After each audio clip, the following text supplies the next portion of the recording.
Good evening, visitors. Welcome to the Australian War Memorial's last post ceremony. My name is Troy Clayton, and joining us today from the Australian Army is Warrant Officer Class 1 Joanne Davey. We welcome the veterans who have served, those that are still serving, and the families that love and support them. We also acknowledge the members of the RSL and Services Club Association, RSL Victoria, and RSL Queensland, who are watching this ceremony broadcast across Australia. During this evening's ceremony, wreaths will be laid at the base of the Pool of Reflection by visitors to the memorial. If you're able, please stand for the National Anthem.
The Australian War Memorial was the vision of Charles Bean, Australia's First World War official historian.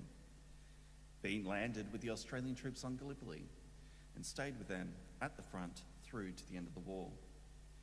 The idea of this national memorial and museum came to him at Pozières, France, in the depths of the bloody fighting of 1916. Bean's idea was that this would be a place where families and friends could mourn their loved ones buried in faraway places. It would also be a place that could help all Australians understand what these men and women had endured and what they had done for us. Bean's vision, to which we remain true, is best expressed as inscribed in the entrance to the memorial's galleries. Here is their spirit, in the heart of the land they loved, and here we guard the record which they themselves made.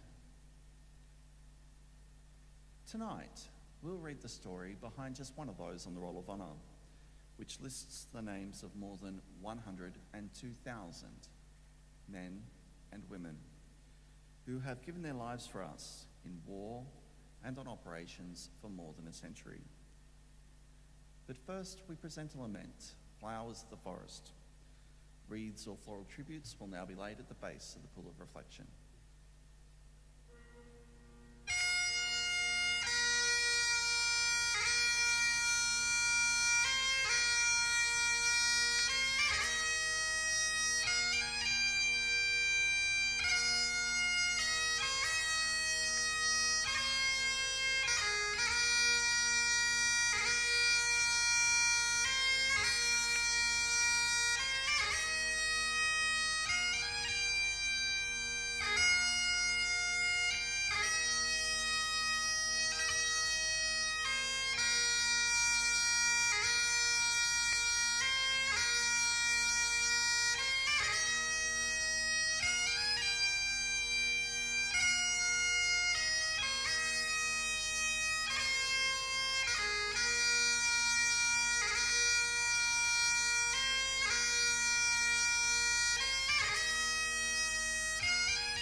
Today we remember and pay tribute to Warrant Officer Clifford Cecil Jones.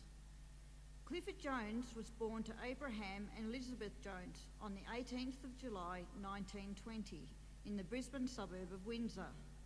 The family moved around a lot, and as a young man he also lived in South Australia and Western Australia. Growing up, he had an older brother, Graham, and their father was a minister with the Congregational Church. Clifford was educated at King's College in Kensington Park, South Australia, and at Fremantle's Boys' School in Western Australia. After taking the public service exam in 1939, he worked as a clerk in the Chief Secretary's Department in Perth.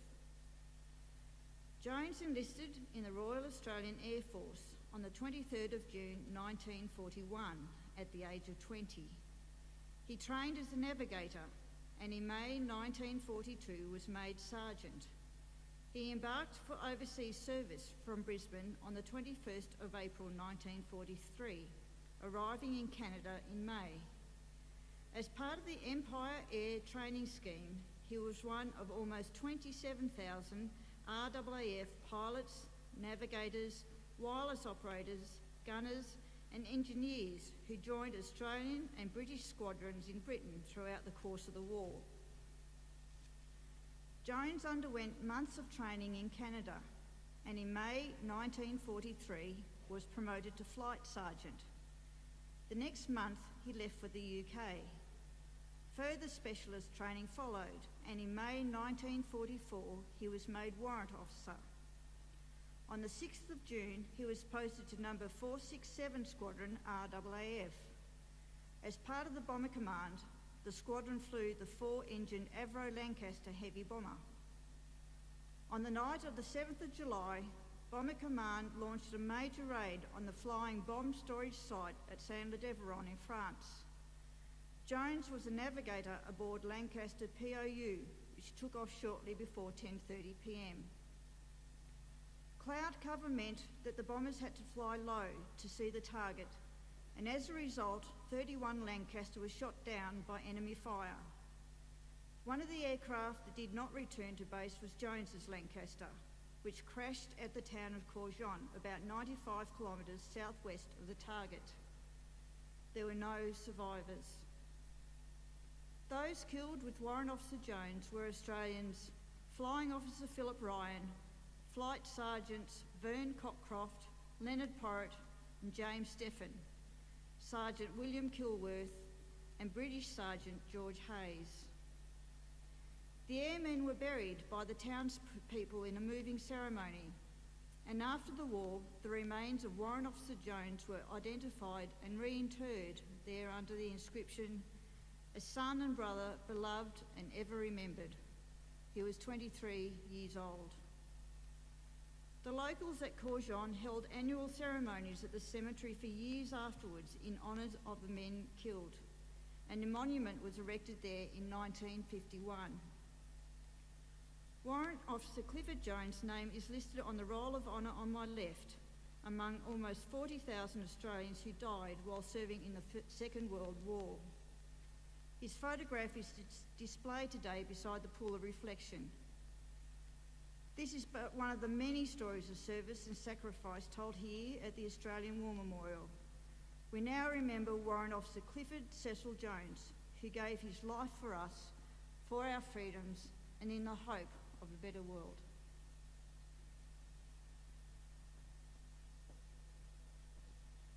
Please stand for the reading of the Ode and the sounding of the last post.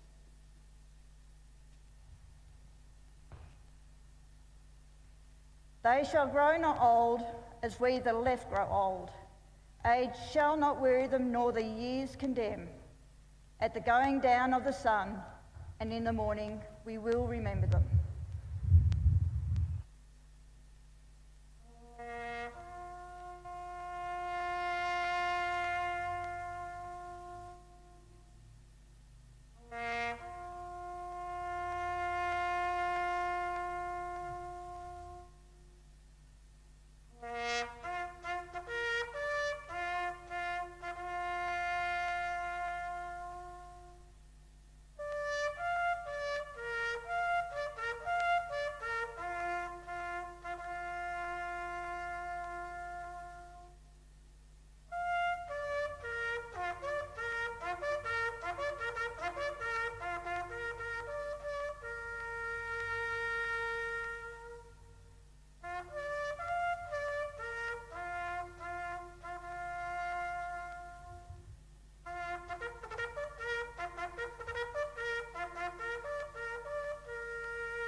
lest we forget.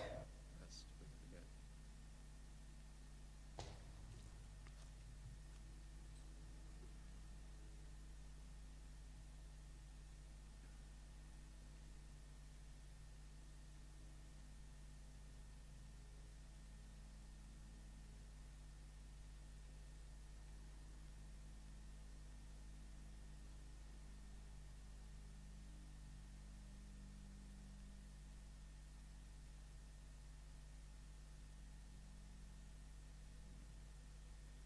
We leave you this evening with the words of the memorial's founder, Charles Bean. Many a man lying out there at Poziere or in the low scrub at Gallipoli, with his poor, tired senses barely working through the fever of his brain, has thought in his last moments, well, it's over. But in Australia, they will be proud of this. Ladies and gentlemen, girls and boys, that concludes the last post ceremony. We'd like to thank you for visiting the Australian War Memorial and wish you all a very good evening. Thank you.